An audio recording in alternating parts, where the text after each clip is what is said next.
بسم اللہ الرحمن الرحیم الحمد للہ رب العالمین والصلاة والسلام علی اشرف الانبیاء والمرسلین نبینا محمد وعلی آلہ وصحبہ اجمعین۔ شیخ الاسلام محمد بن عبد الوہاب رحمہ اللہ اپنی کتاب التوحید میں 55واں باب اس طرح قائم کرتے ہیں: باب لا یسأل بوجہ اللہ الا الجنہ۔ شیخ الاسلام محمد بن عبد الوہاب رحمہ اللہ یہ باب قائم کر کے بتانا چاہتے ہیں کہ اللہ تعالیٰ کی صفات کی تعظیم کرنا اللہ ہی کی تعظیم کرنا ہے، اور اس کی تعظیم بجا لانا عین توحید ہے، اور اس کی تعظیم نہ کرنا توحید میں نقص کی علامت ہے۔ وجہ اللہ، وجہ چہرے کو کہتے ہیں، جو کہ اللہ تعالیٰ کی ذاتی صفت ہے۔ صفات کے تعلق سے اور وجہ کے تعلق سے قرآن و سنت میں اس کے دلائل موجود ہیں، اور اس پر علماء اہل سنت والجماعت کا اجماع بھی ہے۔ اللہ تعالیٰ کا فرمان ہے: کل من علیہا فان ویبقى وجہ ربک ذو الجلال والاکرام۔ دنیا میں تمام مخلوقات فنا ہو جائیں گے، اور اللہ کا چہرہ جو کہ جلال و عظمت والا ہے باقی رہے گا۔ دوسری آیت میں فرمایا: کل شیء ہالک الا وجہہ لہ الحکم والیہ ترجعون۔ ہر چیز ہلاک ہو جائے گی سوائے اس کے چہرے کے، اسی کے لیے حکم ہے اور اسی کی طرف لوٹائے جاؤ گے۔ اور رسول اللہ صلی اللہ علیہ وسلم ایک دعا میں اللہ کی پناہ اس طرح طلب کیا کرتے تھے: اعوذ بنور وجہک الذی اشرقت لہ الظلمات وصلح علیہ امر الدنیا والآخرہ۔ میں تیرے اس چہرے کے نور سے، نور کی پناہ میں آتا ہوں جس نے تاریکیوں کو منور کر دیا، روشن کر دیا، اور اسی پر دنیا اور آخرت کا جو امور ہیں وہ موقوف ہیں۔ ان کی اصلاح، ان کی بھلائی اسی پر موقوف ہے۔ اسی کی مثل بہت سی احادیث ہیں جن میں اللہ کی وجہ کا اس بات ہے۔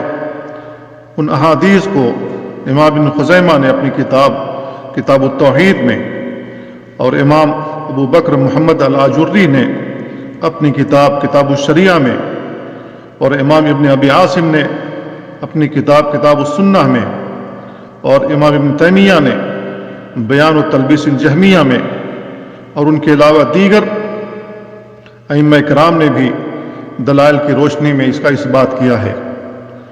اور صفات کے تعلق سے جن کے اندر تجروی ہے، جنہوں نے انکار کیا ہے یا جو لوگ تعویل کرتے ہیں، ان کا ان لوگوں نے جواب دیا ہے۔ تو وجہ یعنی چہرہ اللہ تعالیٰ کی ذاتی صفت ہے۔ اللہ تعالیٰ کی یہ صفت مخلوق کی طرح نہیں ہے۔ اللہ تعالیٰ کا وجہ ہے اور انسان کا بھی وجہ ہے۔ اللہ کے بھی دو ہاتھ ہیں اور انسان کے بھی دو ہاتھ ہیں۔ اللہ تعالیٰ بھی سنتا اور دیکھتا ہے اور انسان بھی سنتا اور دیکھتا ہے، لیکن اللہ تعالیٰ کی صفات مخلوق کے مشابہ نہیں ہیں، بلکہ اللہ تعالیٰ کی صفات اس کی ذات کے شایع نشان ہیں۔ لیس کمثلہ شیء وہو السمیع البصیر۔ اس کے مثل کوئی نہیں، وہ سننے اور دیکھنے والا ہے۔ تو فلا تجعلوا للہ اندادا، تو تم اللہ تعالیٰ کا شریک کسی کو نہ بناؤ، وانتم تعلمون، اور یہ بات تم جانتے ہو۔ اللہ تعالیٰ کی صفات کو مخلوق کے مشابہ قرار دینا کفر ہے، جیسا کہ امام بخاری کے استاد نعیم بن حماد نے بیان کیا ہے کہ جو شخص اللہ تعالیٰ کی کسی صفت کو کسی مخلوق کے مشابہ قرار دے، اس نے کفر کیا۔ اسی طرح اس کی صفات کا انکار بھی کفر ہے۔ انہوں نے کہا کہ جو شخص اللہ تعالیٰ کی صفات کا انکار کرے تو گویا کہ اس نے کفر کا ارتکاب کیا، وہ کافر ہو گیا۔ کیونکہ اللہ تعالیٰ نے اپنی صفات قرآن مجید کے اندر ثابت کی ہیں. تو جو شخص اللہ تعالیٰ کی صفات کا انکار کرے تو اس نے گویا اللہ تعالیٰ کی تکذیب کر دی، اللہ تعالیٰ کو جھٹلا دیا. چونکہ اللہ تعالیٰ کی ذات انتہائی مقدس، مبارک اور عظیم ہے، اس کے اسماء و صفات بھی ازحد قابل تعظیم ہیں، اور ان کی تعظیم اسی طرح کرنا ضروری ہے جس طرح اس کی ذات کے شائن شان ہے. یعنی ہم ان اسماء و صفات کے اصل معنی جان لینے کے بعد ان کی کیفیت و ماہیت اللہ عز و جل ہی کے سپرد کر دیں، اور بغیر تشبیہ، تمثیل اور تعطیل کے اور تکییف کے اس پر ایمان رکھیں.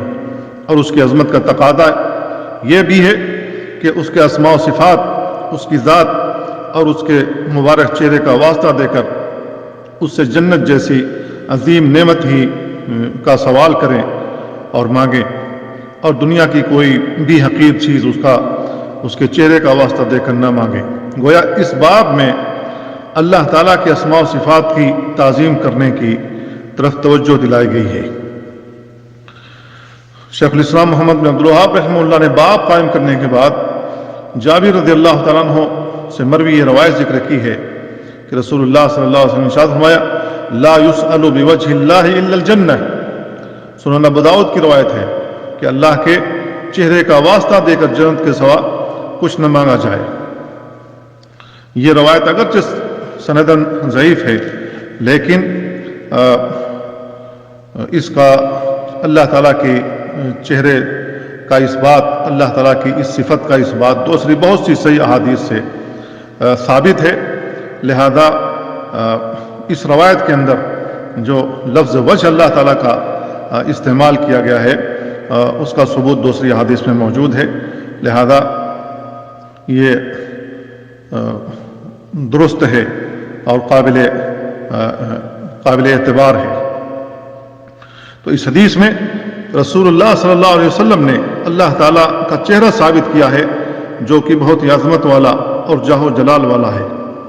لہذا اس کی عظمت کا تقاضا ہے کہ اس کے چہرے کے حوالے سے کوئی حقیر چیز نہ مانگی جائے، بلکہ کوئی بڑی چیز مانگی جائے، کوئی عظیم چیز مانگی جائے. جنت کا حصول ایک انسان کے لیے عظیم تر ہے، لہذا اللہ کے چہرے کا حوالہ دے کر جنت ہی مانگنی چاہیے. رسول اللہ صلی اللہ علیہ وسلم دعا کیا کرتے تھے: اسألک الجنہ وما قرب الیہ من قول وعمل واعوذ بک من النار وما قرب الیہ من قول وعمل. اے اللہ، میں تجھ سے جنت کا سوال کرتا ہوں، وما قرب الیہ من قول وعمل، قول اور عمل کے ذریعے جو بھی جنت سے ہم کو قریب کر دے اس کا میں تجھ سے سوال کرتا ہوں، اور تجھ سے جہنم کی پناہ لیتا ہوں، تیری پناہ چاہتا ہوں جہنم سے، آگ سے، اور جہنم کی طرف قریب کرنے والے جو بھی اقوال اور اعمال ہیں ان سب سے میں تیری پناہ میں آتا ہوں. تو ہمیں بھی رسول اللہ صلی اللہ علیہ وسلم کی سنت پر چلتے ہوئے اللہ تعالیٰ کی جنت کا سوال کرنا چاہیے اور جنت الفردوس کا سوال کرنا چاہیے، کیونکہ وہ اعلیٰ جنت ہے، جنت میں اعلیٰ مقام ہے. تو ہر مسلمان کو، ہر مومن کو اللہ تعالیٰ سے جنت الفردوس کا سوال کرنا چاہیے اور جہنم سے بچنے کی بھی دعا کرتے رہنا چاہیے، اور وہ اقوال اور اعمال جو جہنم کی طرف لے جانے والے ہیں ان سے بھی بچنے کی توفیق اللہ تعالیٰ سے مانگنی چاہیے. دعا کرتے رہنا چاہیے کہ اللہ تعالیٰ ہم کو ہر اس قول اور عمل سے بچا لے جو جہنم کی طرف لے جانے والے. اس کے بعد شیخ الاسلام نے اس سے چند مسائل عرض کیے ہیں. پہلا مسئلہ یہ ہے کہ اس حدیث سے ثابت ہوا کہ اللہ تعالیٰ کا واسطہ دے کر سب سے بڑے اور اہم مقصود و مطلوب جنت کے علاوہ اور کوئی چیز نہ مانگی جائے. نمبر 2، اس حدیث میں اللہ تعالیٰ کے لیے وجہ چہرے کا اس بات ہے، لہذا اللہ تعالیٰ کا چہرہ اس کی ذات کے شائن شان ہے، مخلوق کے مشابہ نہیں ہے، لہذا اللہ تعالیٰ کی صفت کا انکار بھی نہیں کیا جا سکتا، اور اللہ تعالیٰ کی اس صفت کو کسی مخلوق سے تشبیہ بھی نہیں دی جا سکتی، اور اللہ تعالیٰ کی صفت کی کیفیت بھی نہیں بیان کی جا سکتی کہ اللہ تعالیٰ کا چہرہ فلاں کی طرح ہے، انسانوں کی طرح ہے یا کسی حیوان کی طرح ہے، یہ کیفیت بھی نہیں بیان کی جا سکتی۔ امام مالک رحمہ اللہ نے جب ان سے پوچھا گیا الرحمن علی العرش استویٰ کیف استویٰ، رحمان عرش پر مستوی ہے تو کیسے مستوی ہے؟ تو انہوں نے کہا تھا الاستواء معلوم، استواء معلوم ہے، والکیف مجہول، اس کی کیفیت مجہول ہے، معلوم نہیں ہے، والسؤال عنہ بدعہ، اس کے متعلق سوال کرنا بدعت ہے، اخرجوا هذا المبتدع من المسجد، تو جس نے یہ سوال کیا تھا فرمایا کہ اس بدعتی کو مسجد نبی سے باہر نکالو۔ تو انہوں نے گوارا بھی نہیں کیا کہ جس چیز کا معنی معلوم ہو اس کے بارے میں سوال کیا جائے، اور سوال کرنے والے کو انہوں نے کہا کہ یہ بدعتی شخص ہے، اس کو مسجد نبی سے باہر نکالو، یہ میرے درس میں بیٹھنے کے قابل نہیں ہے۔ تو اللہ تعالیٰ کی صفات جتنی بھی ثابت ہیں ان کو ثابت ماننا چاہیے، کیونکہ اللہ تعالیٰ نے وہ آیتیں جبریل کے ذریعے اتاری، نبی کریم صلی اللہ علیہ وسلم نے انہیں تسلیم کی، اور ان صفات کو تسلیم کیا۔ نبی کریم صلی اللہ علیہ وسلم نے جب وہ آیتیں صحابہ کرام کو پڑھائیں، صحابہ کرام نے یاد کی وہ صفات والی آیتیں، تو انہوں نے بھی اپنی رضامندگی کا اظہار کیا، وہ بھی اس سے راضی ہوئے، کی کیفیت نہیں پوچھی، تشبیہ کے اندر نہیں پڑے، تمثیل کے اندر نہیں پڑے، اور اس کا انکار بھی نہیں کیا۔